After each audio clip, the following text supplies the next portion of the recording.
Ya karena kalau menyemprot semak seperti ini sama saja kita menyemprot uh, daun tanaman ini ya, karena semaknya ini nyatu dengan daun ini. Ya mati semaknya, mati juga daunnya ya. Nah, otomatis sayang ya. Ya sayang pupuknya tadi. Nah, tuh buahnya banyak tuh. Cuma ini masih semak. Ini hasil yang sudah kita dapatkan pada hari ini ya. Nah, ini seperti ini ya. Ini tanamannya. Halo teman-teman para sahabat petani kelapa sawit, khususnya untuk para petani pemula ya. Nah, jadi kali ini saya akan sharing ya, berbagi gambaran tentang bagaimana cara merawat tanaman ini supaya lebih cepat menghasilkan. Nah, sedangkan ini usianya baru mencapai 3 tahun 2 bulan ya.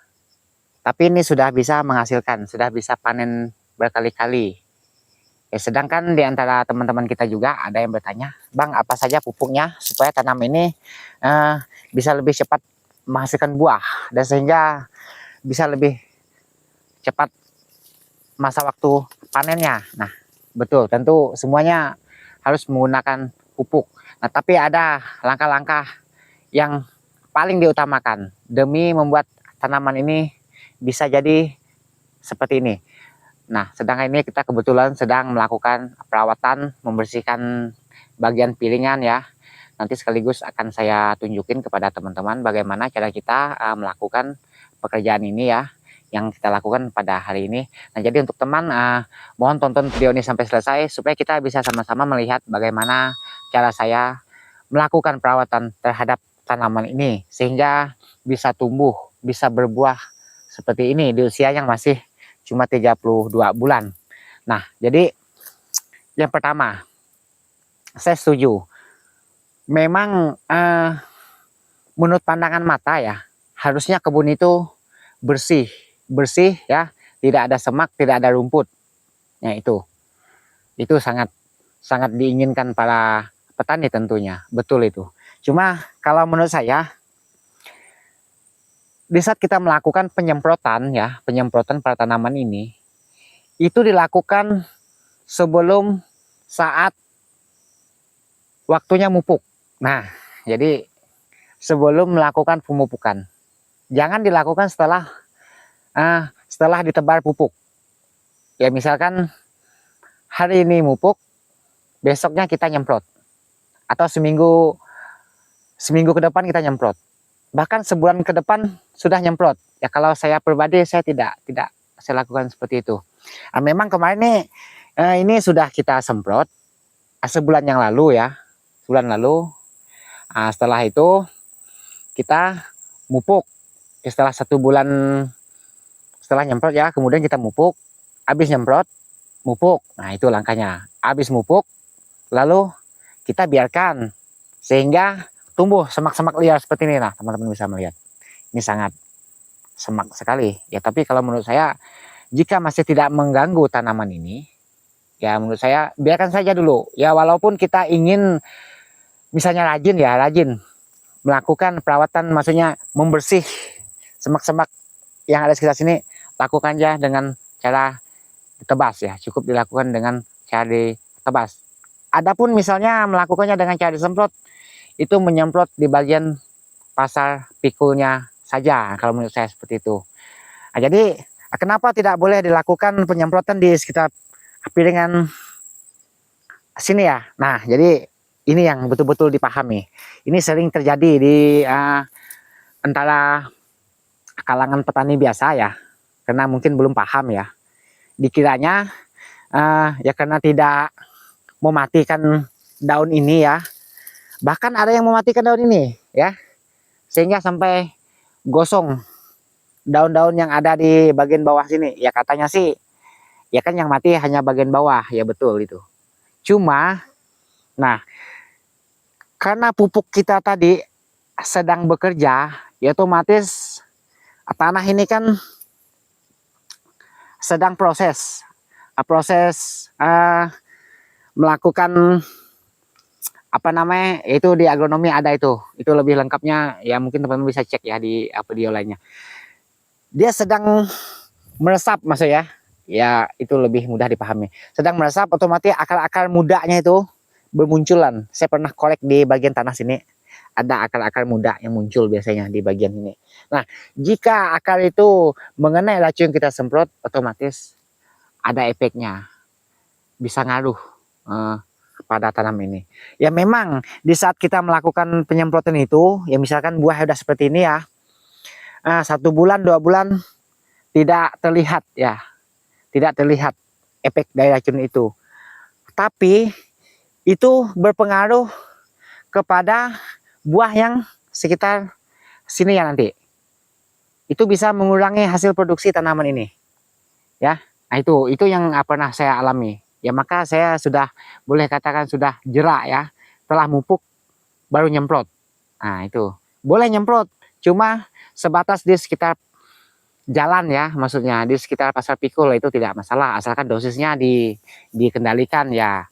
Paling banyak misalnya cuma 100 cc ya. Ya kalau mati 75 bisa 75, kalau mati 50 lebih sedikit lebih bagus. Yang penting mati kuncinya ya. Nah, jadi teman-teman, itu hal yang paling terpentingnya. Itu yang bikin tanam ini bisa tumbuh seperti ini ya, teman-teman bisa melihat ya. Bisa berbuah seperti ini tadi. Kalau dia terlalu sering menggunakan herbisida yang menggunakan racun ya, tanam ini bisa stres ya.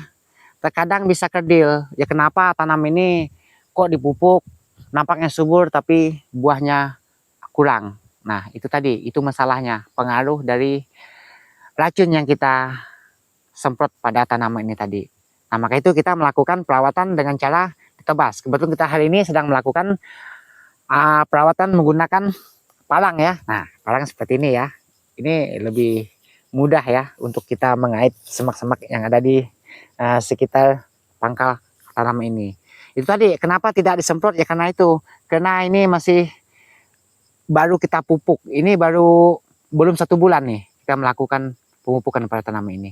Jadi sayang, nanti pupuknya tidak bekerja dengan maksimal. Jadi akan saya tunjukin nanti seperti apa cara kita melakukan pekerjaan ini, supaya teman-teman bisa lebih paham tentang bagaimana cara merawat tanam ini supaya lebih cepat berbuah. Nah, itu tadi kuncinya. Oke, yuk kita lihat yang sudah kita kerjakan. Nah, berikut akan saya tunjukin di bagian yang belum kita bersihkan ya. Nah, ini untuk sebagai contoh supaya lebih jelas ya, supaya teman-teman bisa lebih paham ya maksudnya. Ini yang dinamakan pasar pikul ya. Ini ada yang bilang ini gawangan juga ya. Ini jalan untuk kita sering mengangkut buah. Ya misalkan memiliki semaknya yang seperti ini ya, cuma rumput seperti ini tidak terlalu mempengaruhi tanaman kita, karena ini hanya rumput biasa, rumput lunak. Ya misalkan melakukan penyemprotan dengan cara disemprot ya, ini paling pakai dosis 50 saja, ini sudah cukup, sudah bisa terkendali ya. Karena yang namanya rumput itu tidak bisa kita matikan dengan cara mati total ya. Itu dia tetap akan tumbuh lagi. Yang lebih bagusnya sih biasanya kalau rumput seperti ini kita melakukannya menggunakan racun yang kuning ya. Nah, racun kuning. Ya dia mati pelan-pelan, cuma dosisnya ya dikendalikan ya, jangan terlalu banyak. Nah, sedangkan buah yang ada di sekitar sini, buah seperti ini. Nah, teman-teman bisa melihat. Oh, itu bercampur bunga, itu tidak masalah itu. Karena memang harus ada bunga dia. Dia tidak semua itu, cuma buah bagus-bagus ya. Ini semak ya.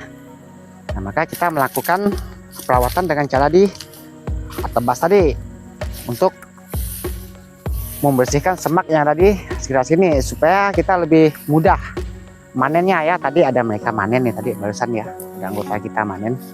Ini sisa buah yang masih mentah-mentahnya di sini. Nah, dia semak seperti ini ya. Nah, yuk kita lihat lagi di bagian yang lebih parah semaknya. Nah, itu depan situ ya. Ini contoh yang belum kita kerjakan. Dia semaknya seperti ini. Ya maka ini tidak boleh kita lakukan dengan cara disemprot. Ya karena kalau menyemprot semak seperti ini sama saja kita menyemprot daun tanaman ini ya. Ya karena semak ini nyatu dengan daun ini. Ya mati semaknya, mati juga daunnya ya. Nah, otomatis sayang ya. Ya sayang pupuknya tadi. Nah, tuh buahnya banyak tuh. Cuma ini masih semak. Nah, berikut akan kita tunjukin di bagian yang sudah kita tebas tadi ya. Di bagian depan situ ya. Yuk kita lewat sini saja. Kita motong jalan. Kita sengaja cek di bagian yang semak-semak ya. Nah, supaya bisa lebih jelas. Nah, jadi cara kita membersihkannya, kita cukup melakukannya dengan cara seperti ini. Ya. Nah, seperti ini. Ini mempermudah kita di saat melakukan panen ya. Nah, sedangkan buahnya tuh teman-teman bisa melihat. Mantap-mantap ini. Ini barusan panen tadi tuh, masih putih itu tangkainya tuh. Nah, itu buah-buah yang sisa itu untuk stok ini, stok 2 minggu ke depan. Nah, jadi seperti ini ya. Nah, kita cukup menebas di bagian piringannya saja ya, sedangkan di bagian rumputnya ya tentu tidak mungkin mampu lah kita tebas ya, itu karena yang terlalu berat ya. Itu nanti dilakukan dengan cara disemprot ketika sudah saatnya melakukan pemupukan nantinya. Jadi sebelum pupuk kita melakukan penyemprotan dulu ya. Nah, nih kita tumpukin di situ ya sampah-sampahnya. Nih, ini contoh cara kita melakukannya ya, seperti ini ya. Nah, jadi ini aman nih pelepah ini, sampai di bawah pun pelepahnya masih ya. Ini sengaja belum kita buang ya, demi mempertahan pertumbuhan tanam ini supaya bisa tumbuh lebih bagus ya, karena adanya pelepah-pelepah yang masih tersisa di sini ya. Nanti ketika sudah ada yang kering baru kita lakukan perawatan pembuangan pelepah dengan cara di pruning ya. Ini yang sudah kita tebas. Nah, seperti ini ya. Teman bisa melihat ini udah kita tebas tadi. Nah, sedangkan di bagian jalannya seperti ini. Nah, teman-teman bisa lihat. Wow, tebal ya. Oh, nih. Ini sangat mudah dikendali nih. Cukup disemprot dengan dosisnya 50 saja udah KO ini. Jadi yang perlu disemprot tuh di bagian sini saja. Jangan mengenai daun-daun yang ada di sekitar tanaman itu. Nah, itu jalannya ya. Karena rumput itu tidak terlalu ngaruh. Bahkan rumput itu ada fungsinya juga ya kalau tidak terlalu tebal ya, seperti ini ya, seperti ini ya nih teman-teman. Ini untuk penutup tanah di saat musim kemarau. Nah, ini sangat berfungsi nih. Ya. Ada fungsi juga. Ya lagi pula ini tidak terlalu tinggi ya, paling setinggi lutut, itu udah paling tinggi ya. Nah, itu hanya nyangkut di bagian kaki kita saja ini ya, tapi ini ya tidak ada ngaruh di tanaman kita, kecuali kayu seperti ini ya. Ini wajib benar nih, ini perlu dibuang. Ini kalau dibiarkan bisa jadi bapak kayu ini ya. Nah, ini itu yang paling terpenting. Nah, ini tadi udah kita bersihkan, kemudian kita tumpukin di sini rumpukannya ya, karena ini ubi juga, ubi singkong ya. Ini contoh-contoh yang sudah kita bersihkan tadi ya. Wah, udah mantap ini, udah jelas ya melihat buahnya ya. Jadi ketika melakukan kegiatan panen berikutnya sudah sangat mudah ini para pekerja kita melakukan kegiatan panen ya. Nah, seperti ini ya, cukup dilakukan seperti ini. Ini yang sangat terpenting. Ini bisa dilakukan 2 bulan sekali biasanya nih kita lakukan. Ini kalau lengah ini, waduh, bisa nggak kelihatan buah nanti. Ini sangat laju sekali ya, sangat cepat sekali tumbuhnya semak-semak yang sejenis ini tadi. Nah, jadi bagaimana cara kita menebasnya? Yuk kita sekaligus akan saya tunjukin. Oke, nah kita melakukannya dengan cara seperti ini ya teman-teman. Nah,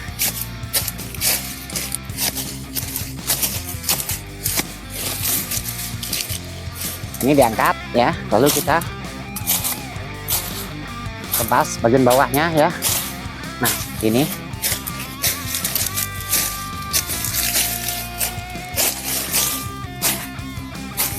Ini fungsinya parang yang bengkok seperti tadi ya. Ini seperti arit, tapi ini bukan arit ya. Ini lebih mudah untuk kita mengait-ngait akar ini ya, yang membalut tanaman ini. Nah, seperti ini.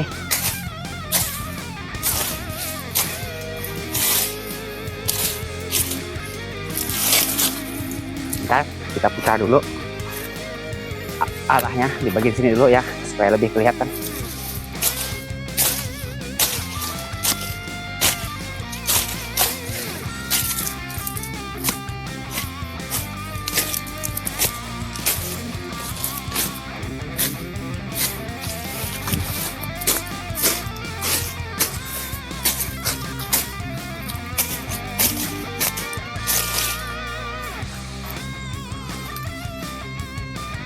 Nah, seperti itu ya. Nah, ini hasil ya. Nah, teman-teman lihat. Kita cukup melakukannya dengan cara seperti ini saja, sudah cukup. Ya.